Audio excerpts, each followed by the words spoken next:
A gente volta a falar da guerra, porque o secretário do Tesouro dos Estados Unidos, o Scott Bessent, discordou dos cortes nas previsões de crescimento global e na inflação do FMI e também do Banco Mundial. O Fundo Monetário Internacional, por exemplo, reduziu as projeções para a economia no mundo todo e elevou a do Brasil. A gente contou isso aqui um pouco mais cedo, mas agora a gente vai destrinchar esse tema e também sob a ótica lá dos Estados Unidos com a Mariana Jangiacomo, porque incomodou, né, Mari? Bem-vinda.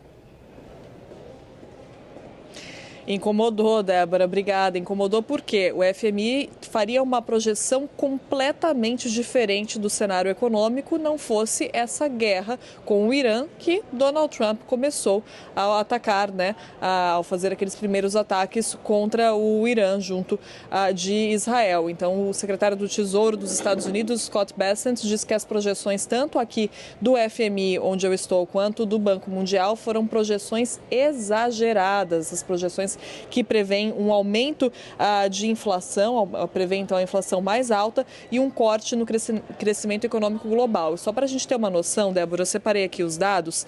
Se não houvesse guerra, em um cenário em que a guerra não existe, uma linha do tempo alternativa, o FMI revisaria para cima a previsão de crescimento global em 0,1 ponto percentual para 3,4%. Isso por causa de investimentos em tecnologia, taxas de juros mais baixas e apoio fiscal em alguns países. Em janeiro, a previsão do FMI era de que o preço do barril do petróleo fosse de $62 ao longo do ano.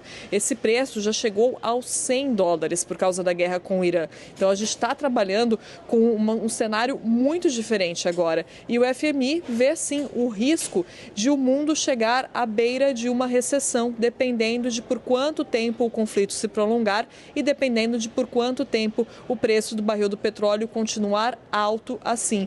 Foram três cenários traçados pelo FMI, um cenário um pouco mais otimista, um cenário mais adverso e o cenário mais grave. E todos eles dependem de por quanto tempo a guerra com o Irã vai continuar, porque isso influencia diretamente o preço dos barris de petróleo. E foi por isso também que o FMI apontou um leve impacto positivo para a economia brasileira, por causa do papel do Brasil como um exportador de petróleo. Mas, ao mesmo tempo, o FMI prevê um pouco de piora para 2027 por causa da desaceleração do consumo e do aumento dos custos dos insumos, principalmente dos custos dos fertilizantes. Agora, aqui nos Estados Unidos, então, a postura do governo Trump, pelo menos do secretário do Tesouro americano, Scott Bessent, é de dizer que essas projeções estão exageradas.